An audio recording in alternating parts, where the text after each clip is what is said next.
It can't be. Is it really that time again? Have so many more people really removed themselves from the gene pool in increasingly stupid and embarrassing ways? I guess so. Otherwise, I wouldn't be ready to present you with part 17 of this series. Wow. And I'm not even halfway through all the stories I've found. From dim-witted diving attempts to self-steaming stupidity, it's time to take a look at even more Darwin Award winners.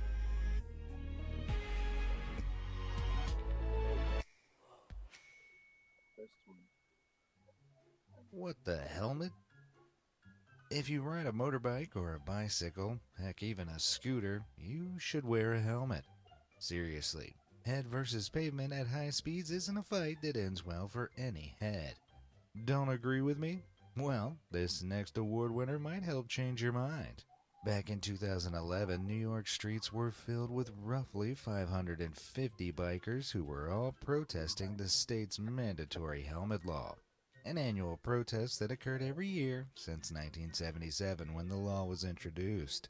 The bikers participating claimed mandatory helmet use does not result in lower fatality rates, which is a pretty interesting take if you ask me.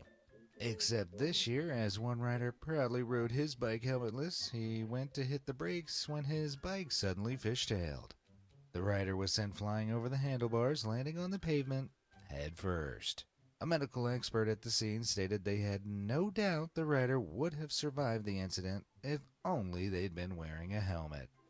Oh man, that's so perfect I might die of an irony overdose. Forklift fork up. So here's a question. Let's say it's your job to change the bulb of a light in a warehouse, one that's 32 feet off the floor and nowhere near a wall. So using a ladder is out. How do you deal with this? Do you A, let your company know you're going to need some specialist equipment to replace something that high up, like a cherry picker, or B, improvise? I really hope most of you said A, because B leads to Darwin Awards, as one man in Japan found out back in 2017. Instead of asking for help, he decided to use a forklift truck to help him do the job. A forklift loaded with 37 wooden pallets to reach the bulb. Needless to say, this stack of unsecured wooden pallets was not the most structurally sound thing. And so when he asked his coworker to engage the forklift and lift the unsecured stack of pallets up, it collapsed, with our man on top of it. He somewhat obviously didn't survive the fall. I bet that really wasn't the light bulb moment he was hoping for. Engine trouble. Gravity. In my opinion, it's the best force of attraction between any two masses. Although I'm not sure this next Darwin Award winner would agree. Back in 1990, a thief in Sydney, Australia set his sights on an old truck parked outside a glass recycling facility. Now, the engine of a truck this size is so heavy it often requires a crane to lift it out. But our thief didn't have a crane, so he decided to use gravity instead and try to get parts out of it from below. He slid underneath the truck and began loosening the bolts, keeping everything in place so they would drop down, which worked like a charm. Unfortunately, he was still underneath when the transmission dropped out of it right onto his head. Employees at the recycling plant found him the next morning, and to really add insult to injury, they told the police that the beat up old truck wasn't worth anything and they'd have given him the whole thing for free if he'd just asked. Man, that hurts more than a transmission to the face. Do you have any Darwin Award winning stories of your own? Let me know about them down in the comments below. And while you're there, why not hit those like and subscribe buttons? If you like this part of the Darwin Award series, you're not going to want to miss what I have coming up in the next few videos. Trust me.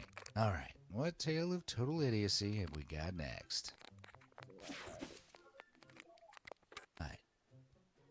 There's something oddly satisfying about cutting into certain objects to see what's inside. For example, these are all golf balls. So colorful. This is a wasp nest. So many layers. And this is a grenade. Wait, why does that look so messy? Well, that might have something to do with the way it was opened. So allegedly, back in 2002, a German man discovered an old German World War II hand grenade. He desperately wanted to know what the inside of it looked like, but instead of taking it to a professional or looking it up in a book, he took matters into his own hands. Or technically vice. Yeah, he clamped this thing into a vise and then took a circular saw to it. However, he sawed too deep, which sparked the still intact fuse and apparently detonated the grenade, showing the world what the inside of a Darwin Award winner looks like instead. Gun ho. Okay, this is a question to all the gun owners out there. Do you ever forget that you're carrying a gun? That may sound dumb, but that's exactly what at least one certifiably smart person has done in the past, and the fact he's in this video means it didn't end well for him. In Brazil, back in February 2023, a lawyer, who was also a firearm fanatic, often posting pics of himself with his arsenal of weapons on social media, took his mother to the hospital to get an MRI scan. Now, MRI machines utilize major magnetic forces. Their full name is literally magnetic resonance imaging. So it's important that no one bring anything metal into the room while the machine is on. This isn't a lightly given instruction either. MRI rooms have huge warning signs that are impossible to miss, instructing people not to bring any metal objects inside. But somehow our man either failed to declare or forgot the handgun he had concealed in his waistband, which was obviously made of metal. But once the MRI machine was booted up, it was all too clear he had a gun on him because the magnetic force was so strong, it triggered the gun, fatally wounding the lawyer. So alongside bringing a gun into the room, he'd also brought it in with the safety off. Wow. The family began to try and blame the hospital for failing to adequately warn them of the dangers of the MRI. They shut up pretty quickly when the hospital produced signed safety protocol documents from both the lawyer and his mother, confirming they did not have any metal items on their person before entering the room. So, by willful ignorance or a major memory lapse, this lawyer is guilty of perishing in an incredibly idiotic manner. I rest my case. Wine and dine. If someone throws some food or drink out, that usually means that it's gone bad or there's something wrong with it. Not always, though. I once found an entire hoagie on top of a dumpster. It was only a little, I want to say mud on it, but it kind of added to the flavor.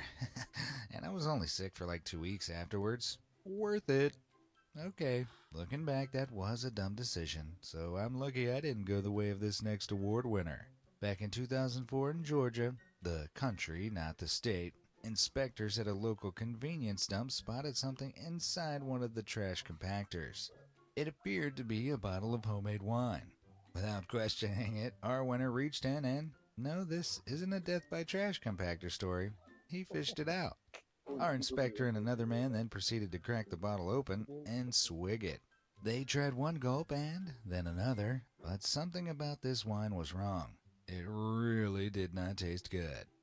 I know this for two reasons. One, someone had thrown it out, and two, it was antifreeze, a toxic chemical that really jams up the kidneys.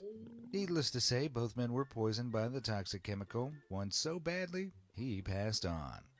Wait, what's that glistening down at the bottom of the trash compactor? Why, it's a Darwin Award just for you. Gasoline. In North Carolina back in 2012, investigators arrived at a scene that had scratching their heads. Firefighters had been called to an apartment fire, and when they arrived, they found a man inside, sat on a very charred carpet, badly burned. As investigators looked around the scene, they tried to figure out the source of the fire when they noticed all the signs pointed to the man on the ground and a salsa jar nearby. After chatting to a few folks, they became aware that this wasn't the man's apartment. It belonged to a friend of his who was a mechanic. After chatting to him, it soon became clear to investigators what had happened.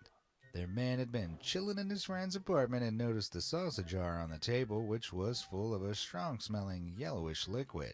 Thinking it was alcohol, our man had opened it and helped himself to a big glug, before realizing it wasn't booze, it was gasoline. His mechanic friend kept a jar of it around to help remove grease stains from his hands. After spitting it out and dribbling it all down himself, the shock of it all made him reach for a cigarette. Can you see where this is going? Yeah, gasoline is notoriously flammable, and once he sparked up his lighter, he accidentally set himself ablaze. So, what have we learned?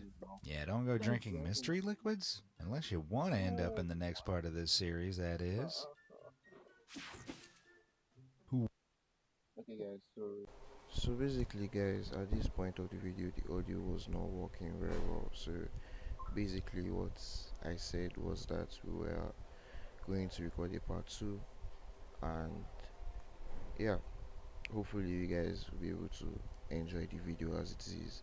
And I feel not to disappoint on the second video. Thank you guys. Leave a like, subscribe, and comment. And yeah, catch you all later. Sorry, but we're going to have to cut it short. The time has come. So we're going to record a part two of this. If you guys like this, what do you think? Like, comment, subscribe, Yes, share, and I because go anything. like it. If You have you to want to like. see over here, maybe next time we'll speak better. Yeah, maybe. So thank you guys for looking at this. Thank you guys for watching this video. See you all later. Peace.